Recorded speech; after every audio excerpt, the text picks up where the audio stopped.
placer saludarles. Estamos iniciando Salvando Vidas. Gracias por acompañarnos.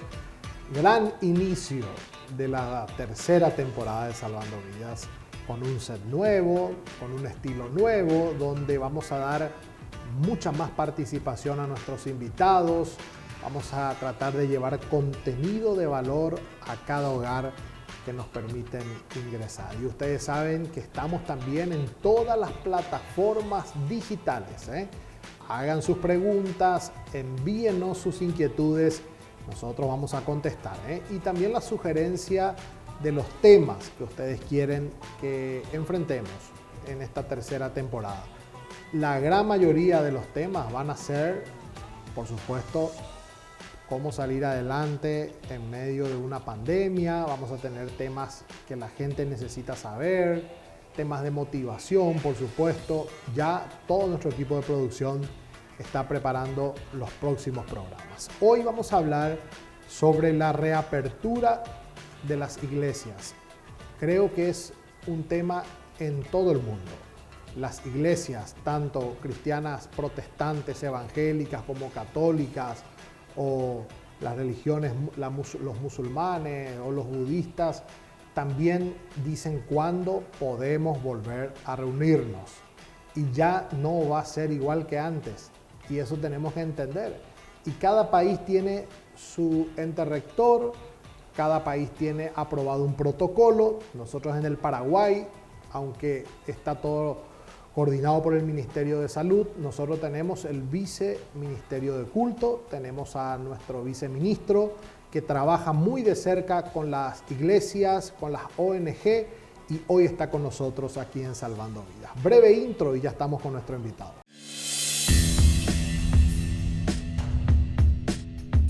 El auge de la pandemia del COVID-19 y las medidas de distanciamiento social que la acompañaron obligaron a las iglesias a hacer la transición a la congregación y el ministerio de manera virtual. Ahora, cuando muchos estados levantan la orden de permanecer en el hogar, las iglesias deben contemplar cómo o cuándo regresar a los servicios en persona, lo cual no es tan simple como estar a 2 metros de distancia. El culto corporativo incluye contacto físico desde el saludo de la paz hasta pasar el ofrendero, por lo que encontrar alternativas a ciertos actos y adherirse a medidas de limpieza y desinfección a fondo será un desafío. Muchos consideran que la iglesia en sí sufrirá cambios y que los feligreses deberán adherirse a toda esta situación. ¿Se tendrán múltiples servicios para albergar a los congregados por grupos? ¿Qué tipo de protocolos se deben considerar para el ingreso a los templos? Hoy en Salvando Vidas hablaremos sobre la reapertura de las iglesias. Quédate con nosotros. Un tema interesante. Estados Unidos ya está trabajando con un protocolo. Algunos estados ya volvieron a permitir a las iglesias volver a congregarse. En otros países también. En el Paraguay está aprobado un protocolo en fase 2.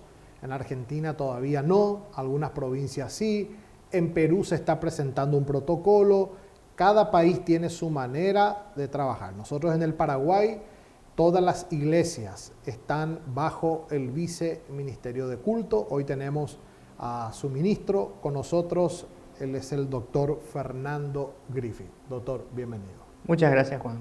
La gente tiene que conocer sobre el Viceministerio de Culto. Así es una institución que depende del Ministerio de Educación orgánicamente, pero que en todos los países, por supuesto, existe esa institución. A veces es un viceministerio, a veces es una secretaría de Estado, pero el Estado necesita trabajar, relacionarse con los cultos, tanto con las entidades filosóficas como con los cultos religiosos, para asegurar un concepto que es fundamental, sobre todo en Paraguay, ¿verdad? Que es la libertad religiosa, ¿verdad? La libertad religiosa está consagrada en la Constitución Nacional y además hay una ley de culto que es la que nos rige, ¿verdad? Y en ese artículo de la Constitución y en la ley está plenamente garantizada la libertad religiosa. O sea, cada ciudadano paraguayo o cualquier persona que venga al Paraguay puede libremente profesar su fe. Viceministro, y usted está observando atentamente lo que está ocurriendo en este momento en el Paraguay y en el mundo entero. Y usted, Así es. ¿cuál es su opinión? Usted habló de libertad religiosa. Escuché a varios decir que estamos en un tiempo donde se está perdiendo esa libertad. Inclusive en el Paraguay, en cadena, en televisión abierta, un sacerdote decía abiertamente eso, ¿verdad? Usted como viceministro, ¿cómo está observando eso? Hasta ahora estamos bien, no se ha pasado la raya permitida con todos los protocolos que tenemos que adecuarnos en el tiempo de COVID. Bueno, hay mucho que decir al respecto, ¿verdad? En realidad no es la libertad religiosa solamente la que está en tensión con esta nueva visión de lo que es la seguridad, ¿verdad? Porque hay una seguridad biológica, una seguridad que está garantizada en la ley sanitaria, ¿verdad? Entonces hay una tensión entre la libertad y la seguridad, ¿no? Si ponemos mucho énfasis en la seguridad, se ve afectada la libertad. Y si ponemos demasiado énfasis en la libertad, tenemos una afectación a la seguridad. Entonces hay una tensión, pero en esa tensión que a nivel mundial, ya en Paraguay lo estamos llevando bastante bien, diría yo, porque en primer lugar el paraguayo, a pesar de lo que muchos creen, le gusta cumplir la norma. Es un ciudadano, la mayoría por lo menos, ¿no? Es un ciudadano que acepta la norma social de mantener la seguridad, ¿verdad? Hay casos, por supuesto, que salen de esa norma, pero en general no hay una tensión, digamos, por lo menos que nosotros podamos percibir, una tensión muy grande entre esos dos factores. Viceministro, cuando se lanzó la cuarentena inteligente, en ninguna de las fases figuraba la iglesia. Es verdad. Es también el descontento en Perú. En este momento yo estoy en contacto con los concilios, con la alianza en Perú, tampoco estaba, ¿verdad? ¿Qué hizo el viceministro de culto? Llamó y le dijo, esperen, ¿dónde está la iglesia acá? Porque yo cuando he visto eso dije, y bueno, somos eventos masivos, no sé dónde voy a entrar, dónde va a entrar la iglesia. Sí. ¿Dónde estaba la iglesia, viceministro? Bueno, hay que recordar cómo fue el suceso de acontecimientos. Allá por el 9 de marzo sale un primer decreto que da un marco de acciones preventivas, ¿verdad? Ante lo que se venía. Ahí ya se suspendían las clases, etc. Después, el 16 de marzo, sale otro decreto que declara emergencia sanitaria. Y ya empieza la cuarentena dura, digamos, por así decirlo, ¿no? El 3 de mayo sale ya un decreto de fase 1, ¿no? de que se iban abriendo algunos sectores, ¿verdad? Y hasta ese entonces no se había mencionado a las iglesias, ¿verdad? En ninguna de las fases. No, en ninguna de las fases, y había ya se menciona en este último decreto, ¿verdad? Pero eso generó una incomodidad, ¿verdad? Generó y referentes de las iglesias se manifestaron al respecto, ¿verdad? Pero en ningún momento hubo una tensión muy grande, ¿verdad? Porque todavía hubo un cierto nivel de diálogo y por supuesto participamos en muchas reuniones donde se habló de este tema. Inclusive yo personalmente estuve en 2 reuniones con el propio ministro de Salud y referentes de las iglesias, ¿verdad? Entonces hubo un diálogo, tal es así que hubo una mesa de trabajo donde se fue trabajando esto que tenemos hoy, que es un protocolo, ¿verdad? Ciertamente hay un descontento en algunos sectores, en algunas iglesias sobre todo, que no entienden, por ejemplo, cómo se permiten algunas cosas y otras no. Por ejemplo, me refiero, por ejemplo, a los supermercados y no a las iglesias, ¿verdad? Entonces, ¿cuál es la respuesta del Ministerio de Salud? Es que, bueno, los supermercados son servicios esenciales. Y viene otra discusión, porque también... O sea, los cultos no son esenciales. Bueno, entonces, precisamente, y esa es una tensión creciente en Estados Unidos, por ejemplo, ¿verdad? Donde hasta el propio presidente Trump dijo que para él y para mucha gente, yo también creo que es así, los cultos son esenciales, ¿verdad? Porque por supuesto cada uno profesa su fe con la libertad del caso, pero no, yo creo que si hay diálogo, un diálogo inteligente, así como propone el Ministerio de Salud en sus fases, se puede llegar a algo correcto y positivo y también seguro, ¿verdad? De hecho, ese protocolo tiene 8 páginas, 8 o 9 páginas. Acá tengo el protocolo. Ah, mira. Si lo vamos a leer, Sí. no terminamos. No terminamos. Pero básicamente ese protocolo lo que aborda es, en primer lugar, le da un marco a lo que fue el decreto del 24 de mayo, donde se inicia la fase 2, ¿no? Y en la fase 2 el decreto habla del sector religioso en el artículo 14 y dice que hay un protocolo. De hecho, este protocolo se terminó de elaborar 2 días antes que el decreto, ¿verdad? Y habla de que en este momento, dice el decreto, todavía no podemos hacer esos cultos, no lo dice así directamente, pero sí indirectamente, pero sí ya podemos empezar con algunos encuentros, tipo sacramentales, tipo bautismo, tipo bodas, pero hasta 10 personas habla, ¿no? Pero en algún momento se va a llegar por el espíritu del protocolo a que lo más importante va a ser acatar las recomendaciones epidemiológicas, ¿verdad? De distanciamiento de por lo menos 2 metros. O sea, me refiero a que en función al edificio, al templo, va a haber que adaptarse al espacio disponible, ¿no? Para templos muy grandes y para templos muy pequeños. Por eso no se puede hablar no se va a hablar de un número de personas, sino una distancia entre personas. Y en segundo lugar, todas las demás recomendaciones. Hasta ese protocolo, no sé si lo leíste, pero hasta habla de cómo gestionar el tema del aire acondicionado. Totalmente. Ejemplo. Hay que limpiar cada semana. Pero dice, en los filtro. casos de que sea absolutamente necesario. Sí, es mejor que no se Es mejor que si se puede abrir todo el templo y ventilar, es mejor eso que el aire acondicionado. Ahora, viceministro, en la primera fase, muchos decían, ¿y si está permitido que el abogado venga a mi casa? ¿Y si está permitido que el escribano venga a mi casa? ¿Por qué el pastor no puede venir a mi casa? Porque necesito hablar con él, ¿verdad? Claro.